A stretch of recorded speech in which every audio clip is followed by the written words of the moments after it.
In this lesson, we're going to take a look at Alexander Hamilton's financial plan for the new nation under Washington's presidency. Something to keep in mind here is that the states were in fact broke. All right, they had spent quite a bit of money, borrowed quite a bit of money, fighting the American Revolution. As a result, what Hamilton did was he nationalized the debt that the states had, so that the states no longer owed the money. The federal government now owed the money, which was going to ease the financial burden a bit on the states. To do that, of course, you need revenue to make the payments on the debt. So you can see here two taxes were created. One that we spoke about in the last lesson, the whiskey tax, created in 1791, but there was also a tariff, as we see number 2, which is a import tax, which had been enacted a couple of years prior. The most controversial piece of Hamilton's financial plan is item number 4, creating a Bank of the United States. All right, there were private banks at the time that already existed, but Hamilton wanted all of the revenues coming in and the debts that were being paid out all located in one central place, and felt that creating a national bank was the thing to do.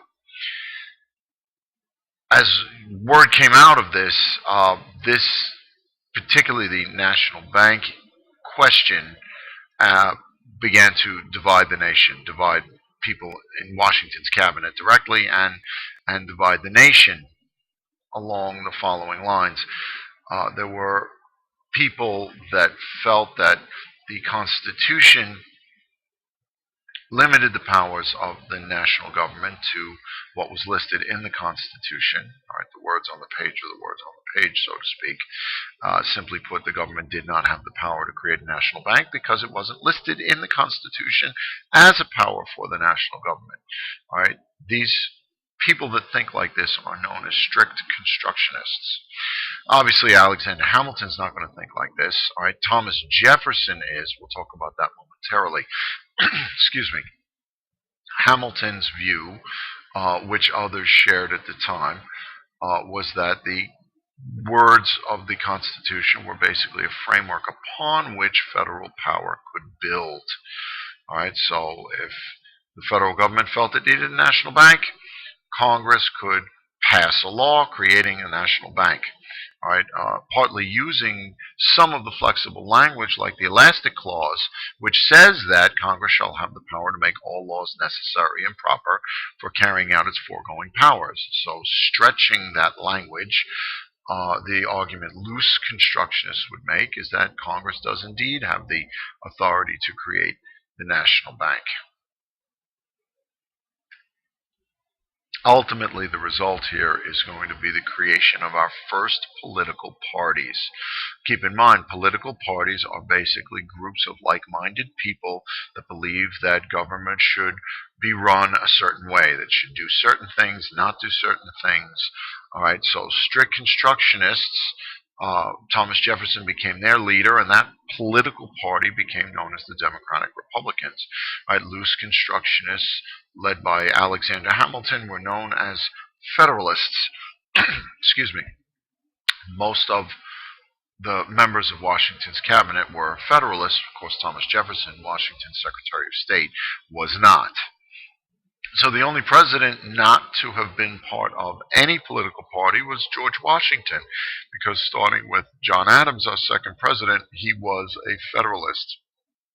So political parties have been with us since the time of George Washington's presidency, although Washington himself was not a fan of political parties. They essentially were created under his administration through or over the national bank issue. And they have been with us this entire time. So political parties are a second example of what we would call the unwritten Constitution. All right, George Washington's cabinet, we learned in the last lesson, was the first example of the unwritten Constitution, meaning things that have been with us since early in our nation's history, a part of our government, that are not in the Constitution. So then keep in mind the three elements of Hamilton's financial plan.